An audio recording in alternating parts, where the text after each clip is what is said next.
Welcome back. Climate change and farming, that's the discussion we're having this morning. Peter, let me come to you. You are a new tech farmer. How has technology helped you be different, helped you with your profitability? Let me start by saying technology will always improve on something.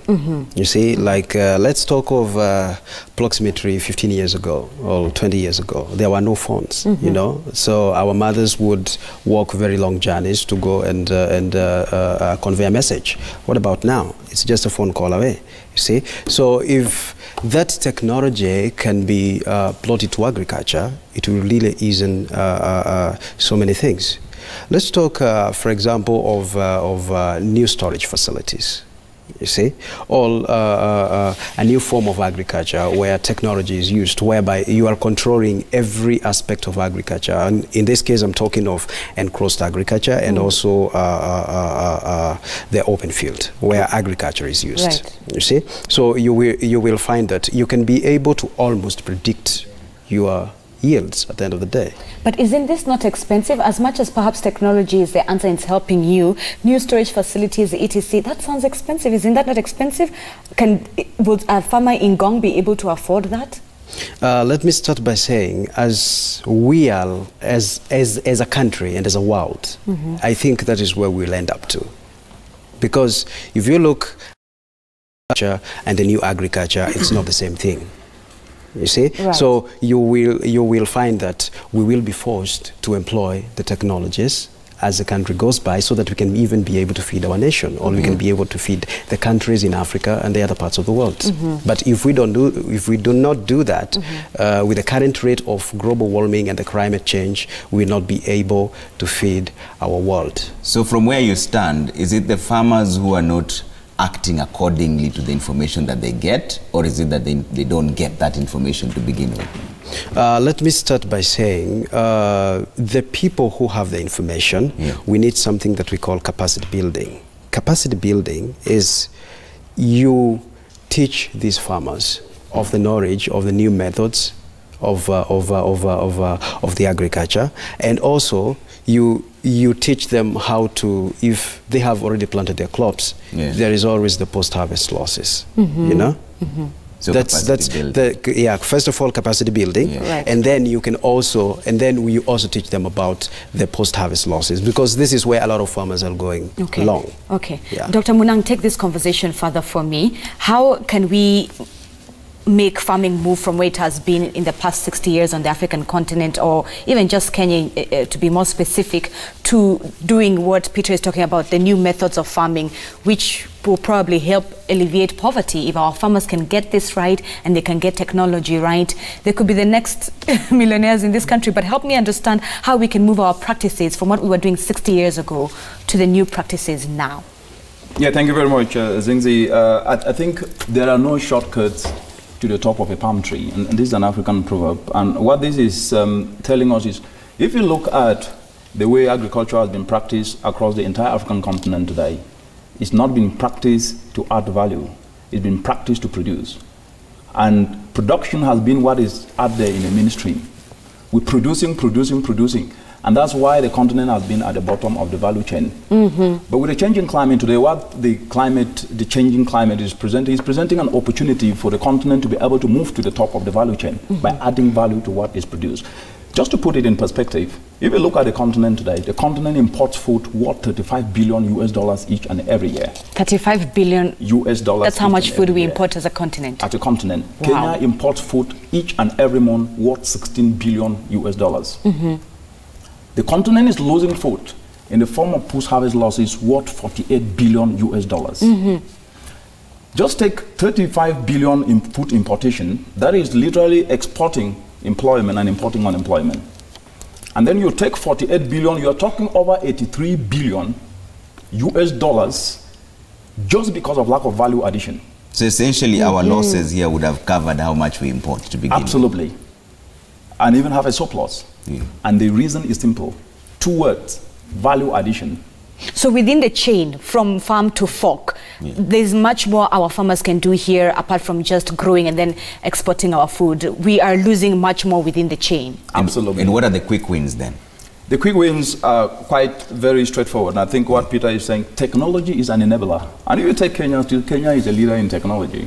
When you look at M-Pesa, Kenya gave birth to M-Pesa. When you look at even applications where youth are developing, like Peter mentioned, you have applications that are dealing with financing, you have applications that are dealing with inputs, and recently a group of youth came together in their 20s and developed an application called Ebago Pamoja, where they are engaging farmers in villages with solar dryer actors, with linking them with financial institutions, because what has been the biggest problem is the way agriculture has been practiced, silos. Because the solutions of agriculture will not come from agriculture itself. The solutions of agriculture lie in energy. The solutions of agriculture lie in transport. The solutions of agriculture lie in trade. So what needs to be done is all these policies need to be synchronized and harmonized. Because if you look at Kenya, for example, the climate smart agriculture policy, an excellent policy, talks about value addition, but value addition is not going to be handled by the Ministry of It has to synchronize with the energy, the Clean Energy Act of 2019. If you look at agriculture, it talks about incentives, but these incentives has to be synchronized with the Financial Act of 2018, where inputs, when we're talking about tax incentives that can actually be given, especially to those who produce solar dryers, so they can be able to decentralize these to the local areas so that farmers can be able to assess. For example, a couple of weeks ago, we were in Muita constituency that produces almost 80% of the rice that Kenya depends on. And their biggest problem is not the production, is that each farmer loses about 50 kilograms of rice when there are downpours. And they're using open sun drying. And in the course of doing that, the rice is not only contaminated, but also the quality is compromised. But what happened when they were introduced with a solar dryer, it took 1 hour to dry. That means it's 48 times efficient. But what needs to be done is to make these solar dryers and incentivize actors to produce it and make it affordable to them. But more importantly, policy is the biggest driver of change. Dr. Richard, I hear you, but then at the end of the day, you're saying when it comes to this value-added chain, it's not the government that's going to be responsible for this. It's the young people, it's the Peters that will be responsible for this.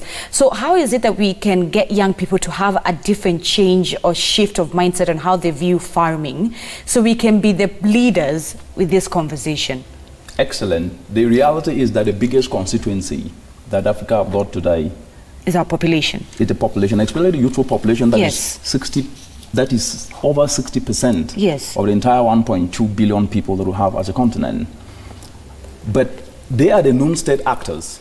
And what I would actually really like to put it in perspective here is that Africa have the policies. The role of government is to put the policies in place and create an enabling environment for non-state actors. And the biggest constituency of those non-state actors are the youth. Are the youth doing their bit? Yes. They are coming up with these apps, these technology applications. But at the end of the day, what they need, which is very, very important, is skills retooling. Because what we know is that a skilled human being is 4 times the value of produced wealth and 15 times the value of natural capital.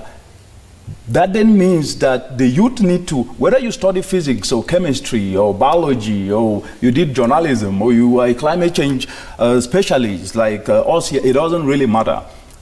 What is needed in value addition needs extra skills. So you can get some skills on how to be able to use a solar dryer. You can get some skills on how to add value to what is produced. For example, Dr. also mentioned here, cassava is an indigenous crop that is climate resilient, but it can produce up to about 300 products. Those are the climate smart crops. Absolutely. And it is a climate resilient crop and can grow anywhere across the entire continent. And up to about 500 million people in the continent eat cassava. That means that's a huge market. Cassava. Give us other examples of the climate smart crops. And you have sorghum, you have a millet that you mentioned. So the issue is not just the crops, is to tap into adding value so that you can be able to have products that can be marketable. And if you look at the importation of some of these food products in the continent, most of this is wheat. And if you take, for example, Nigeria came up with one of the most brilliant policies called the cassava bread policy, which indicates that every bread that is produced must have 20% of that bread being cassava. Wow. And that is creating a market. And now we're working with the Ministry of Environment, Ministry of Agriculture, Ministry of Energy to ensure that that cassava bread policy can actually now help incentivize farmers so they produce their cassava, they add value to it so that those who are producing bread can be able to buy. Okay. That can happen here. So the issue is not lack of policies, no lack of actions. It's how we can avoid silos and leverage in a complementarity way to be able to drive this forward. Okay. Dr. Muita, there was another concern there by Engineer Lazaro on Twitter. Was talking about inaccurate predictions. Is it a matter of having inaccurate predictions, or is it that this information doesn't get down to the farmers? I guess that when one says inaccurate predictions, one needs to have a baseline. Yeah. Because we work with farmers on the ground and other stakeholders who are climate users of climate information. And our predictions from the current studies that we have carried out have improved incredibly, from the daily to the weekly to the monthly and even seasonal. And he is an engineer. I believe he should be more factual, like give an example, because you have seen there has been a lot of infrastructure development across the country. And those infrastructure developments would not go on without our predictions. And previously, we could see contractors on the road, you know, putting their machinery on the side because it rained and they cannot proceed. Yeah. But you rarely see that kind of thing nowadays. That it's an indication that those who are doing the construction work on the roads, the road network, they're actually utilizing our information in order to make better decisions and actually reduce losses. When it comes to farmers, they are utilizing this information through our county directors. But remember, climate information is just one of the inputs that we give to the farmers. We also have other stakeholders like the Ministry of Agriculture, where they have the agriculture agronomists and experts in different areas. We have the energy sector that would also come in and give their contribution. But in general, I would say that our predictions have improved incredibly, and we need evidence when one says that it is inaccurate. Yeah. What is inaccurate? So it's the consumption of that information that you think... In actual fact, there is consumption. Yeah, and again, we have always had this issue of, consumers of climate information saying that this is inaccurate. But when we provide the evidence, because we observe the weather every day, we have the statistics. And we normally say that the numbers never lie. Yeah. So in essence, when we show you the statistics, that this is how things have been evolving the last 1 week, the last 1 month, the last season, the last 20 years, and so on. I gave you a chronology of the droughts that have happened. It's because we have the data to show. So for consumers of climate information, it is good when they say, well, we know we can be inaccurate in certain instances, but then we should be able to provide the evidence. Right. And Dr. Muita, just on our forest covers, Kenya, we seem to be losing a lot of our forests to development. Forest cover seems to be competing with our development. How do we begin to solve or address this issue? How can we as a country, yes, move forward in terms of our development and infrastructure, but also being cautious about Mother Nature, not clearing our entire forest cover, which seems to be what we are competing with? So in my view, I would pick from what Dr. here said, that we need to make our policies actionable. That is actually where the rubber meets, the road or the tarmac. And I guess if we make our policies actionable, we have, if you look at the policies that we have in terms of the conservation of our forests and so on, we see there was a task that was, created some times back, that was last year, to go and look at the forest cover, situation across the country. And they came up with recommendations, which I guess the government is actively trying to implement. And right now, as we speak, I saw in the news that currently there are some evictions which have been planned around the Mau area. This is what I read from the news. And so, in essence, that might be an indicator that there is something that is being done. Although, broadly speaking, there has been, this call to Kenyans to plant more trees. And we have seen, for example, the CS in charge of environment and forest going across the country and trying to initiate, tree planting if that kind of thing can happen, and to take you back, you remember during President Moi's, presidency, he used to say that ukate mti moja, upande miti miwili. That is, and people started embracing that. Yeah. And I will tell you a success story. If you go to Gatanga area in Moranga, and some large areas of Moranga, around that period when people were being encouraged in the early 80s to plant trees, that place had already started succumbing to, what we call land degradation. There were no trees, and actually even the farms could yield almost nothing. Right. But if you go there today, you'd be so surprised. They actually embraced that call to plant trees. And today, that is one of the most productive areas in Kenya. Hold that thought. We have a call online from Eldoret. Good morning. Yes, Kimaru, good morning. Morning. Yes, go ahead with your comment or question, Kimaru. Yeah, I'm Chamaru, man. Yes. Yes, please. I would like to contribute something. Yes. In terms of the climate and how people don't reach food, Yeah? Sorry, repeat that again. The way I've seen there's a problem with the poor and reliable rains conditions in this country. Okay. But when it comes to contributing to people having food in some other counties, yeah, why can't we have this way? We have to also submit that we, as the government itself, is not prepared to arrange other areas like the semi-arid areas. There are areas where farming are done in other counties. Why can't we pick people who want to do farming and we direct them to come and do farming like in places like Eldoret, like in Trans Nzoia? We have such farms. We know very well that places like Lodwar, Baringo, it is not arable. Why can't we organize such things so that they will be getting their food and then they transport back home? So there is no way you can tell us that the food is lacking in Turkana, and you know very well that they don't do farming.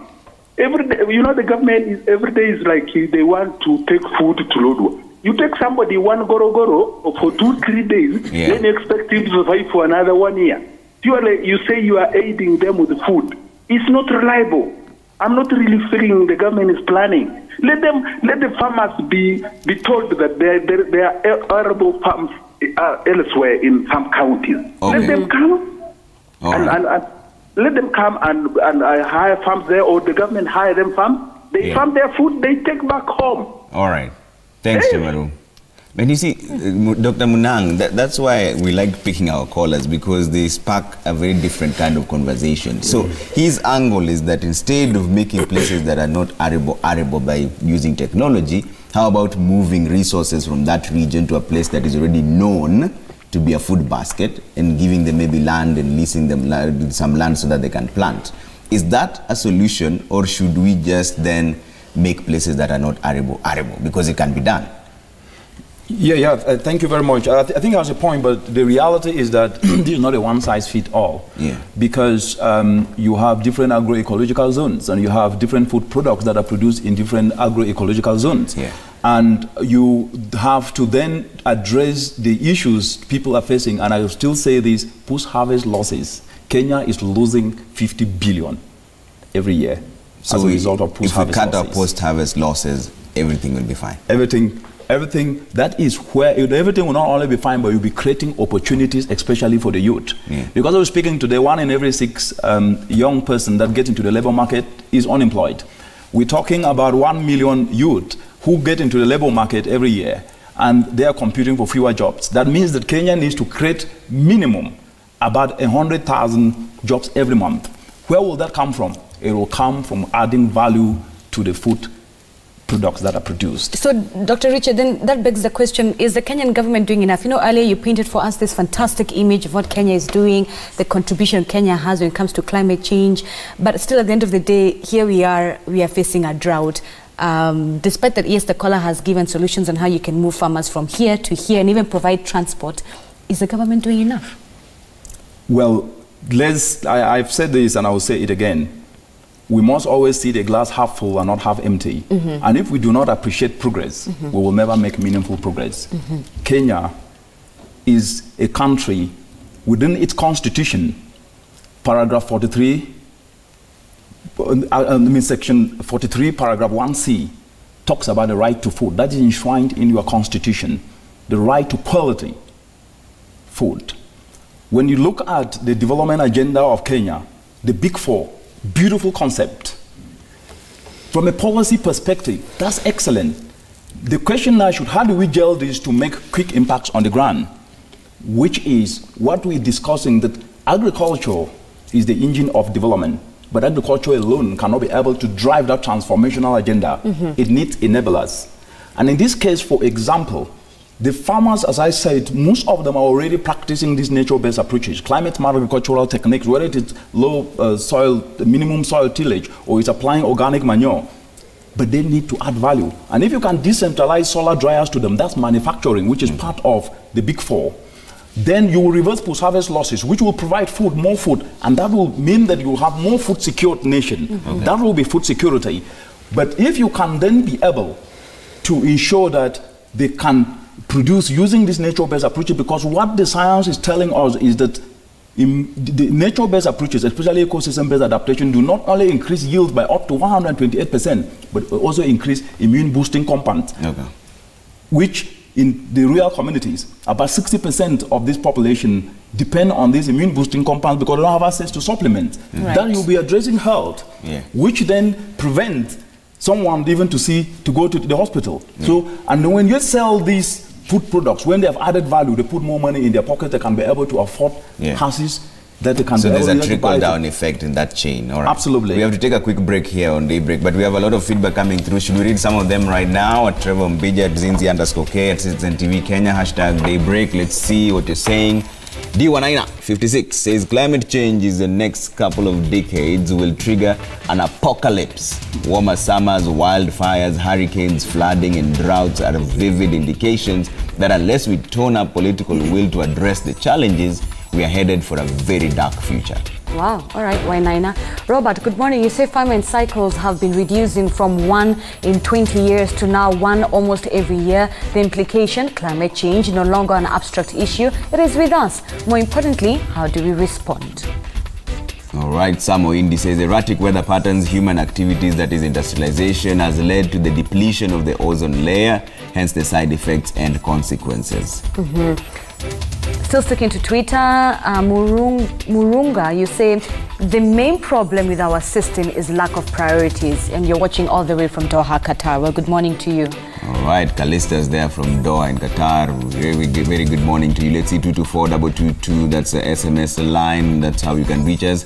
Nixon Dugjire from Kindaruma says taking care of the environment, especially topics related to climate or weather, should be introduced early in schools with lots of emphasis. Okay. So a matter of education there.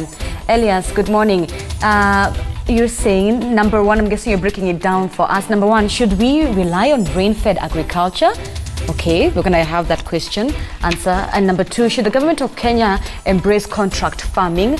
Prices of produce should be set before planting season and not at post-harvest. Okay, I'm sure Dr. Munang will be interested in that because you're telling us how much Kenya loses in post-harvest. You continue to say this will encourage farmers to make more informed decisions on that. Okay. All right. Comment from Eldoret says this year the rainfall patterns was a shocker to many of us. In fact, places like Baringo County is now experiencing some heavy rains, yet it should have been harvesting season. Many farmers weren't able to plant maize this year, and therefore food security is heavily compromised. Climate change is real. We have to listen to the experts. All right. One more SMS. Alvin, you say, in my view, to curb climate change, the government should invest much in irrigation to stop relying on rainfall. Kenya has many permanent rivers whose water is underutilized here, but instead it is benefiting Egypt, which has embraced modern irrigation systems. Fantastic. Let's see what else you're saying. Mutembe, you say in Meru area, rainy seasons have shifted from April to May and June, again from October to late November. Farmers need to note these changes in order to also change their farming activities, planting, tillage, etc. The government should notify these changes and educate. By doing so, we won't starve. All right. Maeve, you're watching from Makweni. You say Makweni is dry, but with technology, we should be able to improve production. All right. Okay, so a lot of questions coming up. We want to take a commercial break, but when we come back, Dr. Richard Munang, please take for us that question on whether we should be having fixed prices before harvest and how that will help with post-harvest loss. And Dr. Richard Muita, I would love to hear your feedback on the issue of Kenya continuing to rely on rainfall. Do we need to now start relying on different water sources? We'll be right back with the answers to your questions in just a little bit.